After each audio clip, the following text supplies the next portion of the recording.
আসসালামু আলাইকুম এভরিওয়ান, চলে আসলাম আর একটা ছোট্ট ব্লগ নিয়ে। যে যেখান থেকে আছেন, যে যেখান থেকে দেখছেন, সবাইকে অনেক অনেক শুভেচ্ছা আর মন থেকে রইল অনেক অনেক ভালোবাসা। আমাদের জন্য আপনারা সবাই দোয়া করবেন। এই তো সংসারিক কাজকর্ম দিয়েই শুরু হলো সকালটা। বেবিদের খাইয়ে দাইয়ে তারপরে কাপড় চোপড় গুছিয়ে, আর এই কুটুস বুড়ি খুব বায়না করছিল বাইরে যাওয়ার জন্য, তাই বাবার সাথে বাইরে গিয়ে একটা ড্রিঙ্কস কিনে এনে খাচ্ছে আর অনেক পাকা পাকা কথা বলছে। যেহেতু সে একটা কিনে এনেছে, আমি তাকে শেখানোর ট্রাই করছিলাম যে তুমি একা খেতে পারো না, এটাই তোমার ভাইকেও দিতে হবে। বাট আলহামদুলিল্লাহ সে খুব সুন্দর করে মেনে গিয়েছে অ্যান্ড অল্প একটু ভাইয়ের জন্য রেখেও দিয়েছে। এই তো এখন একটা এনার্জি বুস্টার খেয়ে নিলাম, মানে আমার জন্য চা না খেলে সারাদিনের ক্লান্তিটা মনে হয় যেন যায়ই না। আর ছেলেকে নিয়ে একটু আর্টে বসে গেলাম। কথায় আছে না, মক্কার লোক হজ পায় না।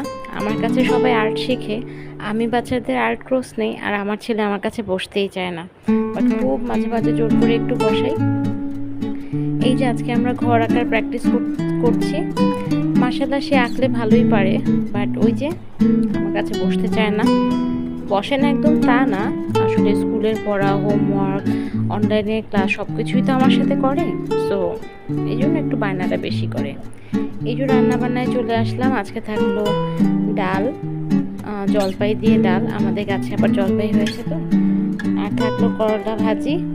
আর এই মাছটার নাম অবশ্য আমি ভুলে গিয়েছি, যখন ভিডিও করেছিলাম তখনও নামটা জানতাম, বাট এখন ভয়েস দেওয়ার সময় নামটা আমার মুখে আসছে না। আমি খুব ভয় ছিলাম যে এই মাছটায় কাটা, সো আমি কখনোই খাবো না, আর বেবিদের কিভাবে খাওয়াবো। বাট দেখলাম যে না, ভেতরে জাস্ট একটাই বড় কাটা, আর কোনো কাটা নাই, এই জন্য বাচ্চাদের খাওয়াতে খুব ইজি হয়েছে। বাট যেহেতু আমি আগে এই মাছটা খাইনি, আর আমি মাছ নিয়ে অনেক বাছাবাছি করি, মানে আমি খুবই লিমিটেড মাছ খাই, যেমন ইলিশ, তারপরে তেলাপিয়া, মানে পাবদা, কিছু কিছু মাছ, চিংড়ি। আর এই তো মাছটা ভুনা ভুনা হয়ে গিয়েছে। বাট ইদানিং জানি না, মানে টাইমিংটা সুন্দর হচ্ছে না, অলওয়েজ মাখা মাখাই হয়ে যাচ্ছে, মানে ঝোল থাকছে না। এই যে এখন আবার একটু গরম পানি দিয়ে একটু বড় কিনে তারপরে আমি নামিয়েছি।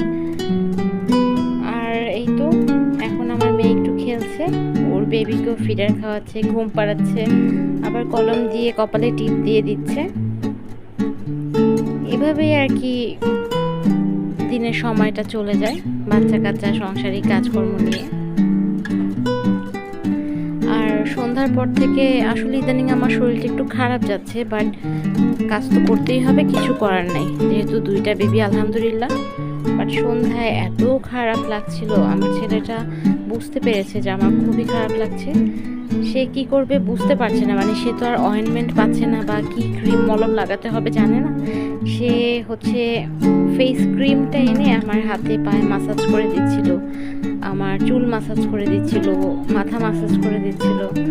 আলহামদুলিল্লাহ খুবই ভালো ছেলে আমার, আর এই জন্য আমি খুশি হয়ে তাকে একটা আইসক্রিমও খাইয়েছি, ললি আইসক্রিম, তার এটা আবার খুবই পছন্দ। সবাই আমার ছেলের জন্য দোয়া করবেন, মেয়ের জন্য দোয়া করবেন, আমরা যাতে ভালো সুস্থ সবল থাকতে পারি। আলহামদুলিল্লাহ।